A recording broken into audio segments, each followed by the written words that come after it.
नमस्कार बच्चों, सभी को सुप्रभात। 8th क्लास हिंदी की कक्षा में आपका स्वागत है।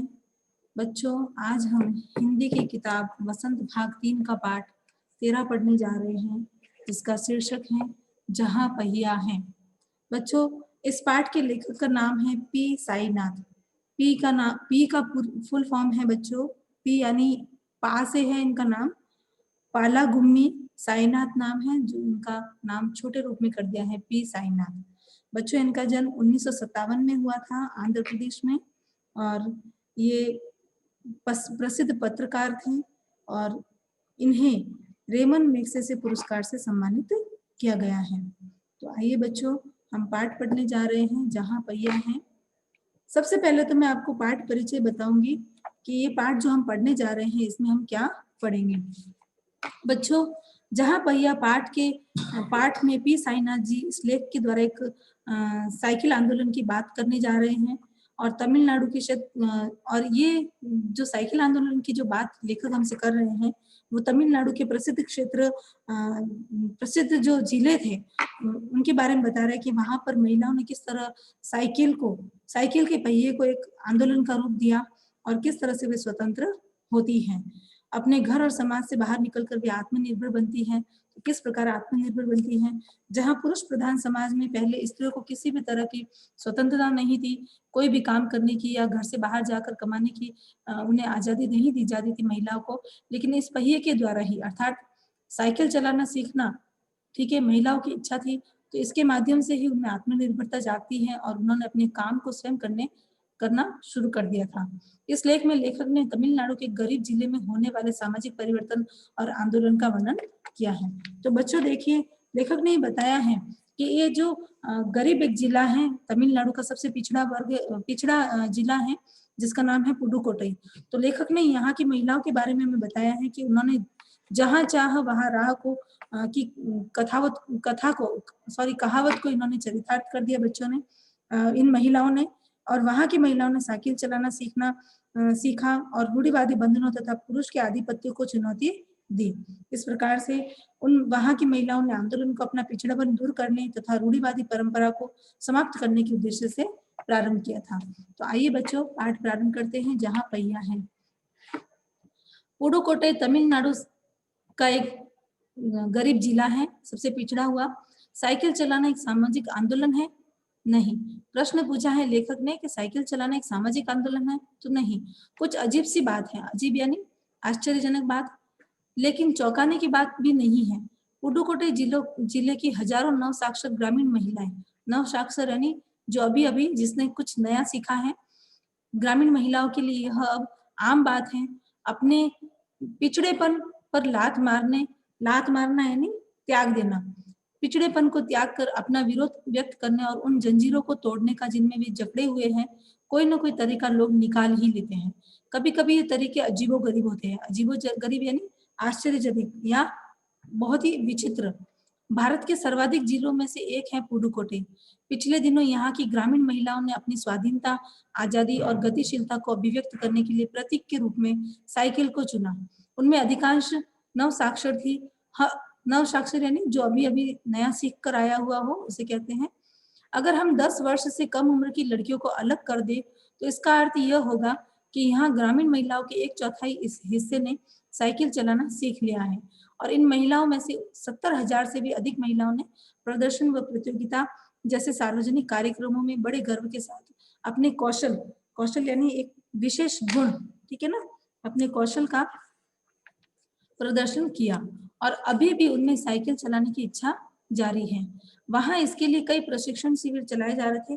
प्रशिक्षण शिविर किसे कहते हैं बच्चों? जहां पर कुछ सिखाया जाता है उसे कहते हैं प्रशिक्षण शिविर, ठीक है। ग्रामीण पुडुकोट्टई के मुख्य इलाकों में अत्यंत रूढ़िवादी पृष्ठभूमि से आई युवा मुस्लिम लड़कियां सड़कों से अपनी साइकिलों पर जाती हुई दिखाई देती हैं।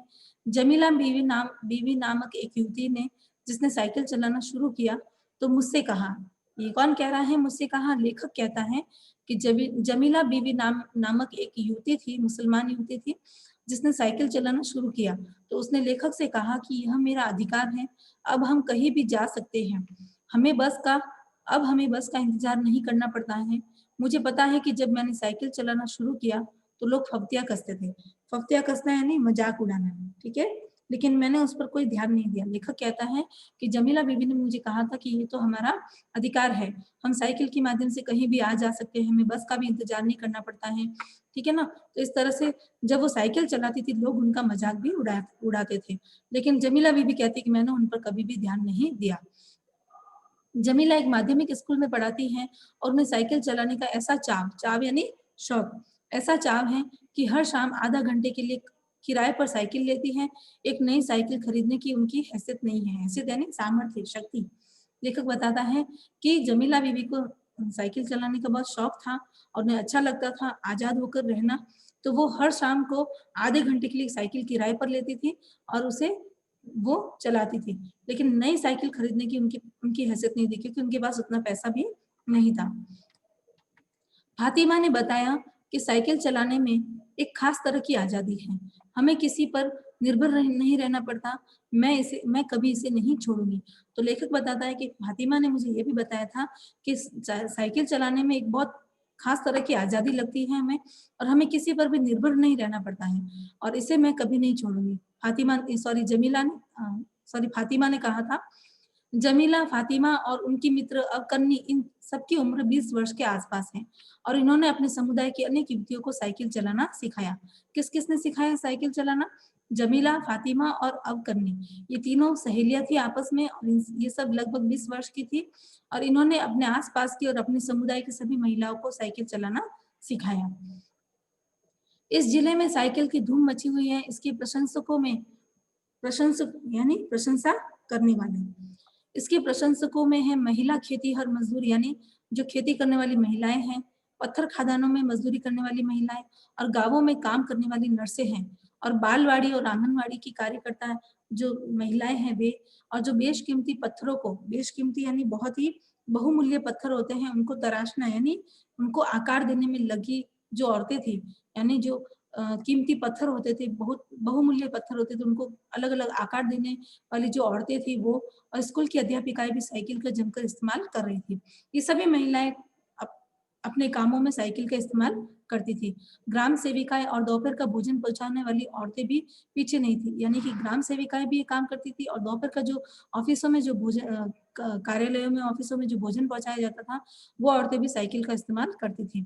सबसे बड़ी संख्या उन उन लोगों की है जो अभी नव साक्षर हुई है, और इन साइकिल चलाने वाली में सबसे बड़ी संख्या किसकी थी?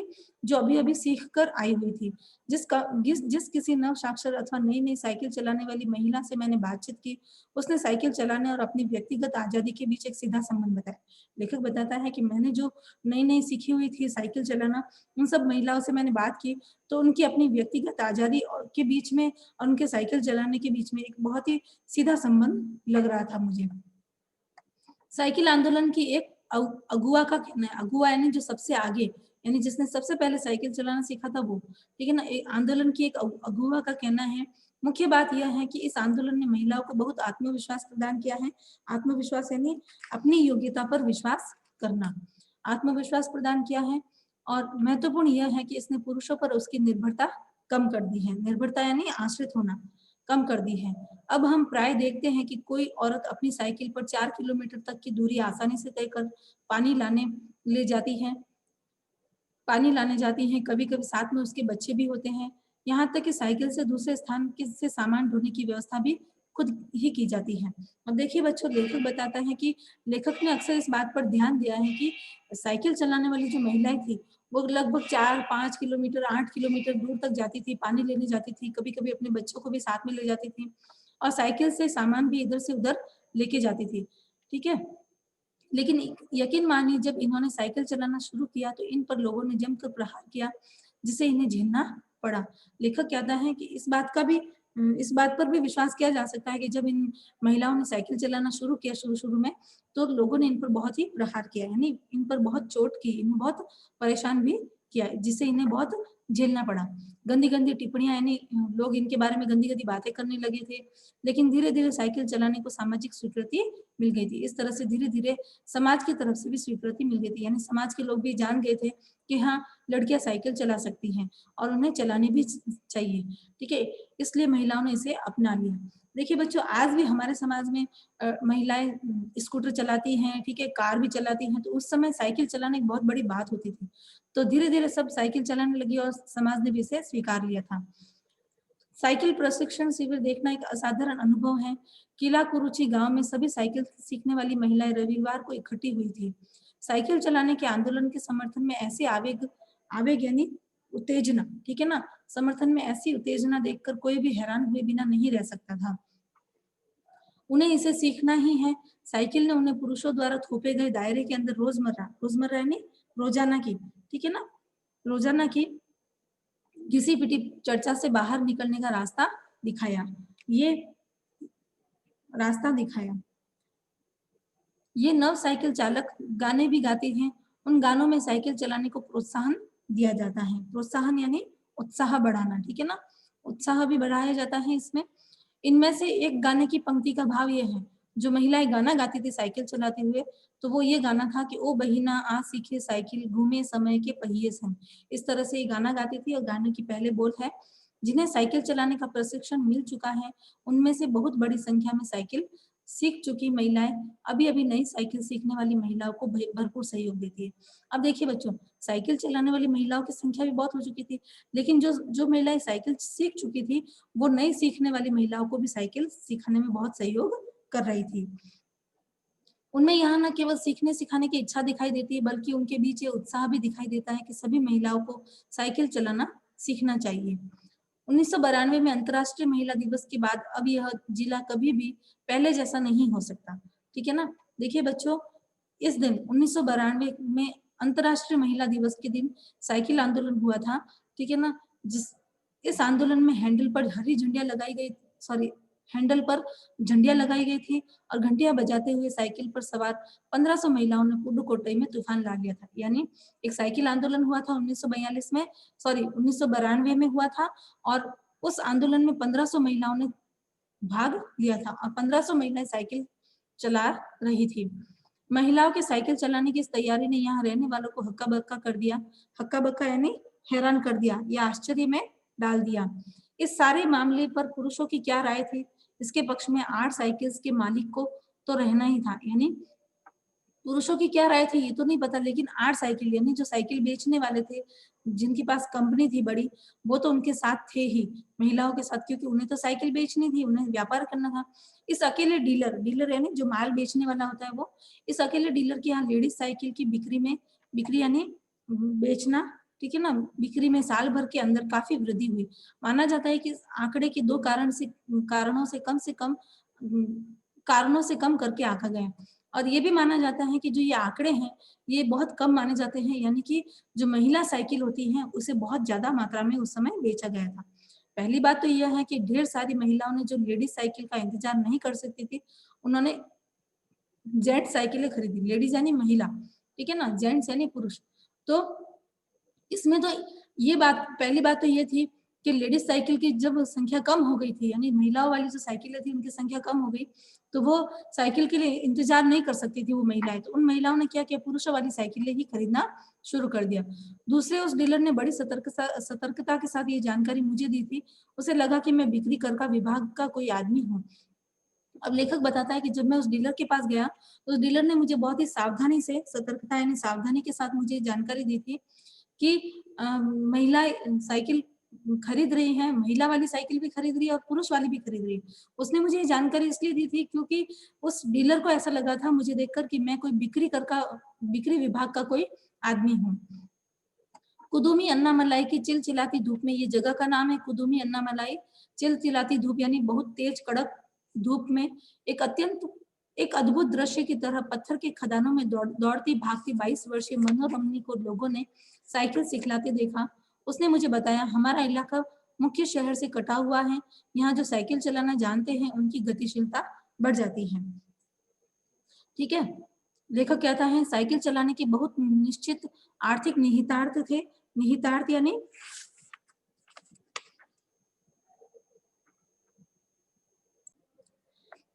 साइकिल चलाने के बहुत निश्चित आर्थिक निहितार्थ थे। निहितार्थ यानी छिपा हुआ अर्थ, ठीक है ना।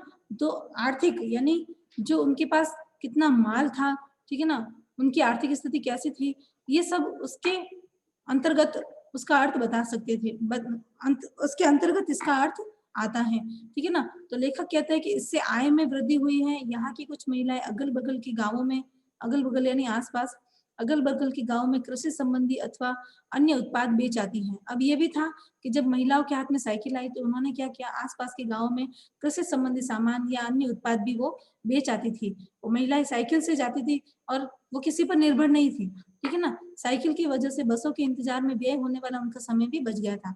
और कई बार क्या होता था कि कृषि संबंधी उत्पाद है या अन्य कोई उत्पाद जो महिलाएं बेचने का काम करती थी, तो उन्हें बस का इंतजार करना पड़ता था। तो बस का इंतजार करते करते उनका आधा समय तो ऐसे ही व्यय हो जाता था, वेस्ट हो जाता था, बर्बाद होता था उनका समय। तो साइकिल आने के कारण उनका समय भी बचने लग गया। खराब परिवहन व्यवस्था वाले स्थानों के लिए तो बहुत महत्वपूर्ण था, और जहां पर परिवहन की व्यवस्था अच्छी नहीं थी उस जगह के लिए तो साइकिल बहुत ही अच्छी थी। दूसरे, इससे इन्हें इतना समय मिल जाता कि ये अपने सामान बेचने पर ज्यादा ध्यान केंद्रित कर पाती थी, और इससे उन्हें बहुत ज्यादा समय मिल जाता था क्योंकि वो अपने साइकिल से जल्दी जल्दी चली जाती थी। परिवहन साधन की उन्हें साधन का इंतजार भी नहीं करना पड़ता था, और जब सामान बेचने जाती थी उन्हें बहुत ज्यादा समय मिल जाता था। तो वो सामान को बेचते समय अपना ध्यान पूरी तरह से उस पर आकर्षित केंद्रित करती थी, ठीक है। तीसरे, इससे ये और अधिक इलाकों में जा पाती थी। अंतिम बात यह है कि अगर आप चाहे तो इससे आराम करने का काफी समय मिल सकता है। तो लेखक कहता है कि तीसरा उन्हें ये फायदा था कि वो कई इलाकों में जाकर अपना सामान बेच देती थी। और अंतिम बात यह है कि अगर आप चाहे तो इससे आराम करने का काफी समय भी मिल सकता था, और कई महिलाएं अपने सामान जल्दी जल्दी बेचकर आ भी जाती थी, और उन्हें घर आकर सामान वापस नया सामान बनाने का समय भी मिल जाता था और आराम करने का समय भी मिल जाता था। जिन छोटे उत्पादकों को बसों का इंतजार करना पड़ता था, बस स्टॉप तक पहुंचने के लिए भी पिता, भाई, पति या बेटों पर निर्भर रहना पड़ता था, वे अपना सामान बेचने के लिए कुछ गिने चुने गांवों तक ही जा पाती थी। अब लेखक ये बताता है कि छोटे उत्पादकों के लिए बसों का इंतजार करना पड़ता था, और उन्हें अपने घर के सदस्यों पर यानी पिता, भाई, पति या बेटों पर निर्भर रहना पड़ता था कि पिता उन्हें छोड़ने आएंगे गाड़ी पर या साइकिल पर, ठीक है ना। और गिने चुने गांवों तक ही वो इस वजह से जब वो किसी और पर निर्भर रहती थी तो वो गिने चुने गांवों में ही अपने सामान बेच पाती थी। कुछ को पैदल ही चलना पड़ता था। जिनके पास साइकिल नहीं है वे अब भी पैदल ही जाती हैं। लेखक बताता है कि जिनके पास साइकिल नहीं है वो आज भी पैदल ही जाती हैं। फिर उन्हें बच्चों की देखभाल के लिए या पीने का पानी लाने जैसे घरेलू कामों के लिए भी जल्दी ही भागकर घर पहुंचना पड़ता था। अब लेखक बताता है कि जिनके पास साइकिल नहीं होती थी तो उन्हें पीने का पानी भी घर से 4-5 किलोमीटर दूर मिलता था, तो पानी भी उन्हें फटाफट लेने जाना पड़ता था, भाग-भाग कर वो जाती थी, फटाफट लेके आती थी, बच्चों को भी लेके जा ले बच्चों की देखभाल के लिए भी उन्हें इधर-उधर भाग-दौड़ करनी पड़ती थी। तो अब जिनके पास साइकिलें हैं वे सारा काम बिना किसी दिक्कत के यानी बिना किसी परेशानी के कर लेती हैं। इसका अर्थ यह हुआ कि आप इसका अर्थ यह हुआ कि अब आप किसी सुनसान रास्ते पर भी देख सकते हैं कि कोई युवा माँ साइकिल पर आगे अपने बच्चे को बैठाए, पीछे कैरियर क्या होता है बच्चों, सामान रखने की जगह होती है, साइकिल पर पीछे जो जाली से बनी हुई होती है, कैरियर पर सामान लादे चली जा रही है।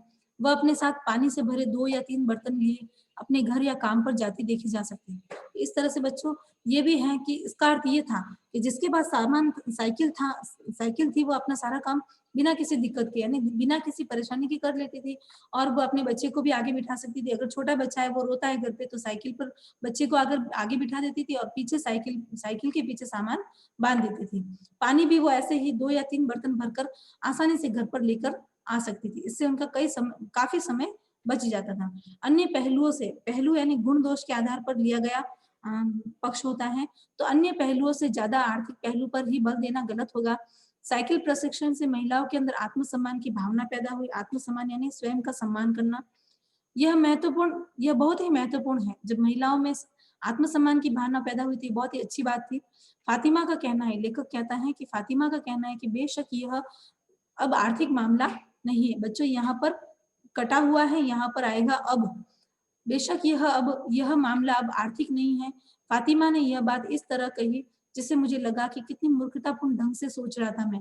लेखक कहता है कि जब फातिमा ने ये बात बहुत अच्छे तरीके से कही कि साइकिल चलाना कोई आर्थिक मामला नहीं है, ठीक है, ये अपना स्वयं का निजी मामला होता है, तो मुझे अपनी मूर्खता पर बहुत अफसोस हो रहा था कि मैं कैसे मूर्खतापूर्ण तरीके से ये सब बातें सोच रहा था।